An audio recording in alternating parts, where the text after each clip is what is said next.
পুজোর আগে শহরে খাদ্য সুরক্ষা অভিযান। প্রতি বছরের মতো এবারও পুজোর আগে শহরের বিভিন্ন খাবারের দোকান, রেস্তোরাঁতে ফুড সেফটি মিনি রান্নাবান্না হচ্ছে কি না, খাবারে যে সমস্ত মশলাপাতি ব্যবহার হচ্ছে সেগুলির গুণমান ভালো কিনা, সেই সব খতিয়ে দেখলেন কলকাতা পুরসভার স্বাস্থ্য বিভাগের মেয়র পরিষদ অতীন ঘোষ।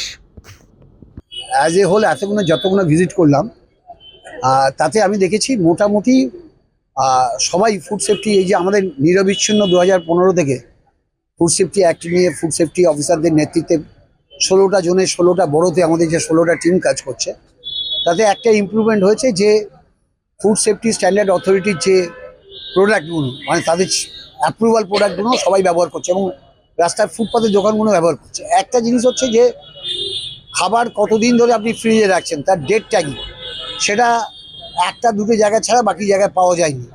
তো সেটা আমি ফুড সেফটি অফিসারকে বলেছি যে যেখানেই যখন যাবেন ইমপ্রুভমেন্ট নোটিশ দেবেন, ওইটাই ইমপ্রুভমেন্ট করতে হবে। কারণ খাবারটা কদিন ফ্রিজে থাকছে, কদিন রাখা যায়, তেলটা ব্যবহার করার পর আর দুবার করা যায়, তারপর করা যায় না। এই যে নিয়মগুলো, এগুলো আমরা আমাদের প্রচারপত্র দিয়ে বারবার আমরা সাবধান করছি, কিন্তু তারপরেও কিছুটা অসঙ্গতি, কিছুটা দুর্বলতা আছে। এগুলো বেরিয়ে বেরিয়ে চাপ দেওয়া হচ্ছে করার জন্য। আর একটু যদি আমরা ইমপ্রুভ করতে পারি তাহলে আমি নিশ্চিত থাকতে পারবো যে খাবার মানুষকে খাওয়ানো হচ্ছে সেগুলো নিয়মবিধি মেনে।